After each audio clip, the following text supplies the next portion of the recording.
Good evening everyone, সবাই কেমন আছো? সন্ধেবেলা একটু মুখরোচক না হলে চলে না, কি বলো? আমি মাঝে মাঝেই পাঁপড় ভাজি, সন্ধেবেলা চা তো হয়ই আমাদের বাড়িতে। কিন্তু আজকে কি মনে হলো, বর আসার সময় জিজ্ঞাসা করলো কি আনবে না আনবে। ও আজকে একটু তাড়াতাড়ি ফিরছিল, তবে বললাম একটু পকোড়া বা এইসব কিছু আনতে। তো অনেকগুলো পকোড়া এনেছিল সন্ধেবেলা, চিকেন পকোড়া। সেগুলোই আমি প্লেটে সাজিয়ে নিচ্ছি।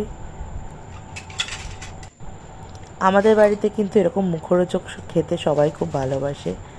অন্যদিকে দুটো সিঙ্গাড়া এনেছিল। অ্যাকচুয়ালি আমার পিসি শাশুড়ি চিকেন খায় না, তো উনি আগে খেতেন, কিন্তু রিসেন্ট উনি চিকেন আর খান না, চিকেন মাটন কোনোটাই উনি আর খান না। ওনার জন্য সিঙ্গাড়া আনা হয়েছিল। একটু বাটিতে সস দিয়ে দিচ্ছি। সস দিয়ে পকোড়া খেতে কিন্তু দারুণ লাগে। অন্যদিকে নিয়ে নিয়েছিলাম একটু চানাচুর। এই খাট্টা মিঠা চানাচুরটা খুব ভালো লাগে প্রভুজি, তোমরা ট্রাই করে দেখতে পারো। এমনি এমনিই কিন্তু খুব ভালো লাগে। তার সাথে এদিকে গরম চা বসিয়ে দিয়েছি। পকোড়ার সাথে একটু চা না হলে হয় নাকি?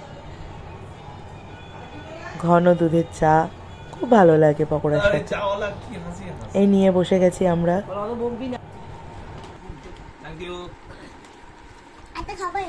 খাও খাও। মা ছিল, আমার হাজবেন্ড ছিল, কৃষ্ণাদি মানে আমার বড় ননদ ছিল, আর আমার গুণধর ছেলে তো ছিলই। সে কিন্তু পকোড়া খাওয়ার মাস্টারপিস। যদিও ও চিকেন কিন্তু খায় না, চিকেন মাছ কোনোটাই ও ছোঁয় না। চিকেন বলো মাটন বলো কোনোটাই খায় না, ও গন্ধই সহ্য করতে পারে না। কিন্তু পকোড়ার যে আউট লেয়ারটা আছে ওটাও খায়। বাড়িতেও যখন আমি চিকেন পকোড়া ভাজি, ওই আউট লেয়ারটাও খায়। ভিতরের চিকেনটা ও সামনে যে থাকে তাকে দিয়ে দেয়। এখানেও দেখো চিকেনটা কিন্তু খাচ্ছে না, বাইরের সাইডে আউট লেয়ারটা খায়। ভালো পকোড়াটা,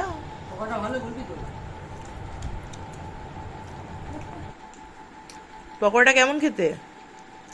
yummy. Thank you once again. আজ তাহলে এই পর্যন্তই, বাই।